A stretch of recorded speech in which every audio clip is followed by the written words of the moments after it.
Ready, go. We've all taken big steps in our life, and taking a big step in your life can impact it for the good and sometimes the bad. Some examples of taking a big step in your life can be in your schooling, figuring out what you want to do for college for the next 4 years. It could be in your career, figuring out those years after college, or once you get into your career, getting a promotion and maybe having to move with that promotion, or handling a lot more things in that career. Some things could be conquering just little things in you, like maybe hiking up the biggest trail in Reading, or running a half or a full marathon, or conquering your biggest fear. But no matter what, in the end, you will definitely get a great reward. One big step in faith that I recently took was last year when I fully committed my life to the ministry of God. I came into college thinking that my major was going to be my major for all 4 years, and I thought that everyone who said that you'll definitely be changing it, I thought they were totally wrong. But little did I know that I wouldn't be changing my major not once, but soon to be twice. So it's hard to think about that, but God sometimes will have a different plan for you, and you might not like it, you might will, you might. Another big step in faith for me was signing up for a World Serve team. I recently got accepted to Team Olympia, and this would be my first mission trip. And I know it's not going all the way across the world, and I know it's weird because I grew up in the church, and I grew up at a Christian school. So it was just weird that I signed up for Olympia and this year, not last year. But last year it was different for me because I was just not motivated. I don't know why I felt that way, but it was just not going to happen for me. And it just was on my heart to just not do it. But this year I felt a tug in my heart to just go. And I don't know why, but it was just Olympia. Not across the world, but Olympia. What do I expect for this trip? I don't know. It is my first mission trip, and I know it'll be a big change, but I know that this is a big step in faith for probably anybody, and I know that I will be a changed person after this. One word that kind of got me into helping me with this sermon was courage, and that kind of sounds a little bit cheesy, I know, but courage is really what kind of got me to overcome my hesitance and me not knowing what to do for World Serve. Courage is the quality of mind or spirit that enables a person to face difficulty, danger, or hardship without fear. A one-word answer would be bravery. This is a big step in faith that I took, and I think that it took a lot of courage. Winston Churchill once wrote, "Courage is what it takes to stand up and speak. Courage is also what it takes to sit down and listen." Another quote by E. Cummings is, "It takes courage to grow up and become who you really are." And again, courage is what got me to overcome my hesitance for signing up for a World Serve trip. And in Mark 10:47-52, we see a man who has so much courage and faith that we should definitely be following in his footsteps. And that man is Bartimaeus. Mark 10:47-52 reads this: "Then they came to Jericho as Jesus and his disciples, together with a large crowd, were leaving the city. A blind man, Bartimaeus, which means son of Timaeus, was sitting by the roadside begging. When he heard that it was Jesus of Nazareth, he began to shout, 'Jesus, Son of David, have mercy on me.' Many rebuked him and told him to be quiet, but he shouted all the more, 'Son of David, have mercy on me.' Jesus stopped and said, 'Call him.' So they called to the blind man, 'Cheer up, on your feet, he is calling you.' Throwing his cloak aside, he jumped to his feet and came to Jesus. 'What do you want me to do for you?' Jesus asked him, and the blind man said, 'Rabbi, I want to see.' 'Go,' said Jesus, 'your faith has healed you.' And immediately he received his sight and followed Jesus along the roadside." So first, what I want to talk to you about is Bartimaeus. His name means two things, son and honorable. But people just saw him as the blind beggar. People probably overlooked him. He was the minority. He maybe got a few coins here and there, but he was still the low man on the totem pole. And in spite of being so discouraged, thinking that it would be really hard to get to Jesus, he had the grace and perseverance to get to Jesus, no matter what. Could you even imagine what could be going through Bartimaeus' head at this moment? Since he was blind, he had to turn on all of his senses a lot more, including his hearing. He heard from the hustle and bustle of the crowds that Jesus was coming as he sat on his spot on the road. I wonder if he knew that in that very moment his life was going to be changed forever. Bartimaeus was always going to be in one spot all day. Once he got to that spot, he was there. And he is also a spiritual illustration, one that would and should always be remembered for the faith that he had. But this would not be the first time we see a blind man being healed. We see in Luke 18:35-43, and also Matthew 20:29-34. In the Luke passage, the only difference that we see is the disciples are leaving Jericho at night, and the blind man is not given the name of the blind man. Also in Matthew, there's two blind men, and the disciples were leaving Jericho.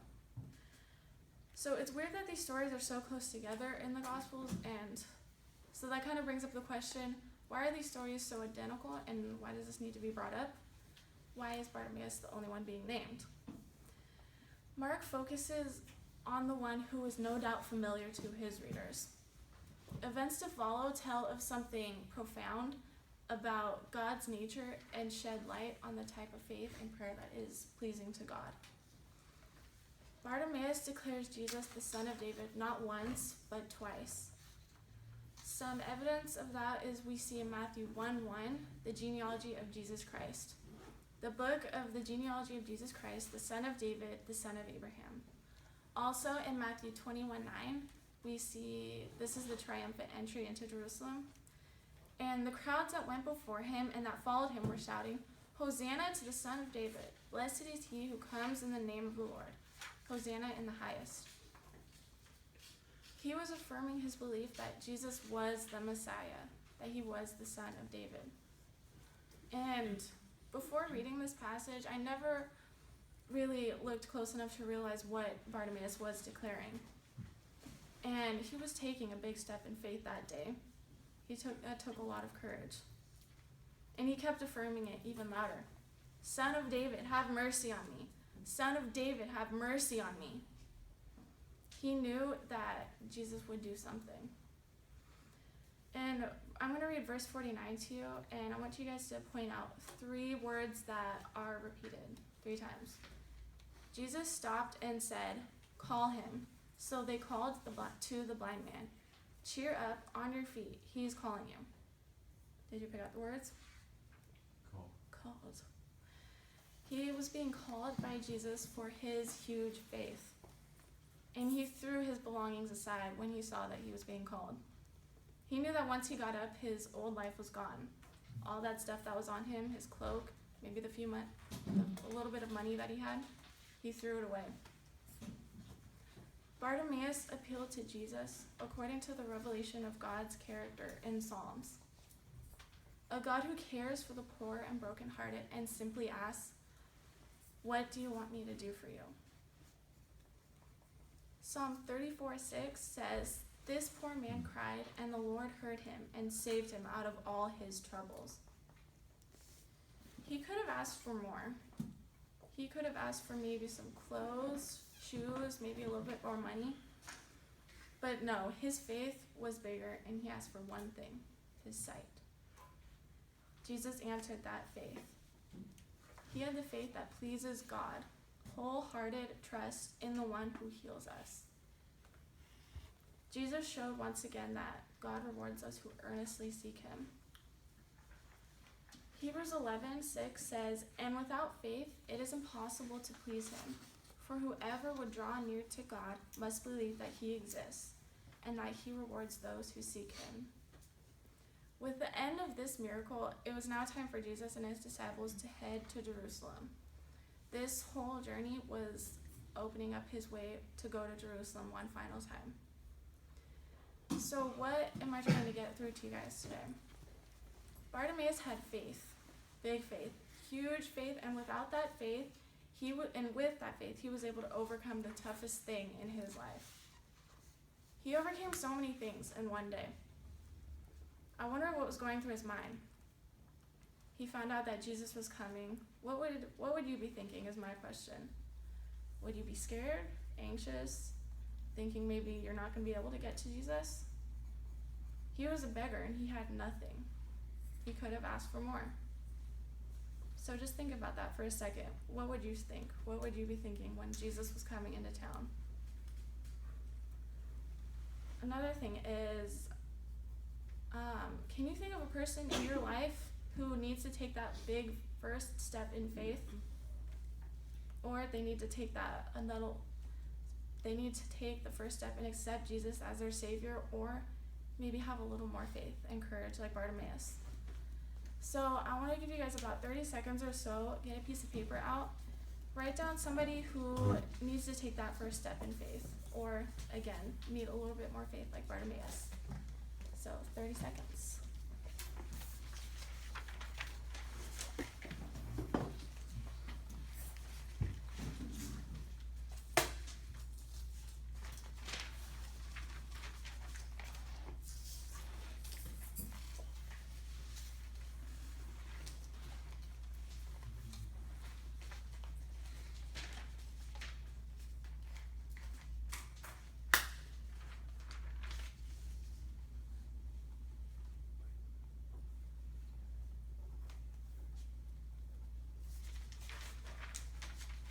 I want to leave you guys with just a couple things to think about. One is, don't be afraid to have bold faith like Bartimaeus. He was not afraid to yell and scream out to Jesus because he wanted to show him his faith. Second, if there's any opportunity in your life to step out in faith in more ways than one, I would say do it. Don't wait like I did for World Serve. Go for it. Be like Bartimaeus and go up to the one who heals and ask. A quote from Martin Luther King Jr. is, "Faith is taking the first step even when you don't see the whole staircase." Another thing, have courage. A quote from Winston Churchill is, "Success is not final, failure is not fatal. It is the courage to continue that counts." And finally, after this, remember, there will be a greater reward in store. So I'm going to leave you with a verse from 2 Chronicles 15:7. "But you, take courage. Do not let your hands be weak, for your work shall be rewarded." Thank you.